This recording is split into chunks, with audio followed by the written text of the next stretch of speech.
একসাথে খেলাধুলা করতো, ভাই বোন কত আনন্দে থাকতো।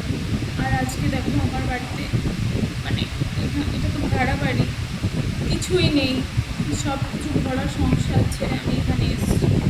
জানি না আমার শ্বশুরের কত বুদ্ধি আসবে মাথায়, ঠিক আছে, হবে তার আকাল হবে যে না এরা এক সময় করতো। আর আজকে একটা টাইম থেকে রুটি দেওয়ার কেউ নেই, খাবার দাবার কেউ নেই, সব খুব কম।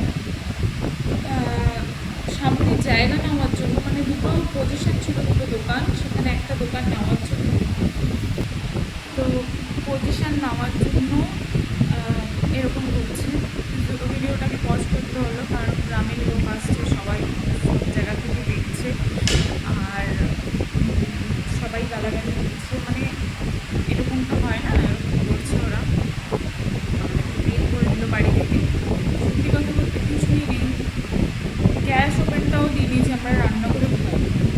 সবসময় উনুন জ্বালিয়ে, সকালে তো দেখলে উনুন জ্বালিয়ে আমরা রান্না করছি, সবসময় কী করে করবো? আমার একটা ছোটো বাচ্চা আছে, এতে কতটা ম্যানেজ করে চলবো? একা একা থাকতে পারছে না, ছাদে উঠছে, কখনো দিচ্ছে, আমি তো কত রিক্সে আছি, কষ্টে আছি।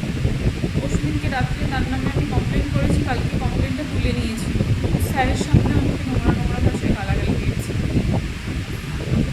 তারপরেও আমি সব কিছু মেনে নিয়েছি।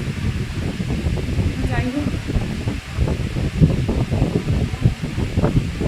অপেক্ষায় রয়েছি, ভগবান চাইলে সব কিছু আবার ফিরে পাবো বা নিজে থেকে করতে পারবো।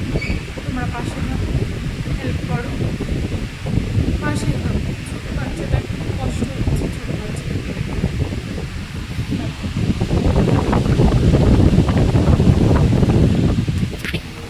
তোদের কথা মনে করছে, দিন রাত ওদিকে যেতে চাইছি, কিন্তু কী করে পাঠাবো? কে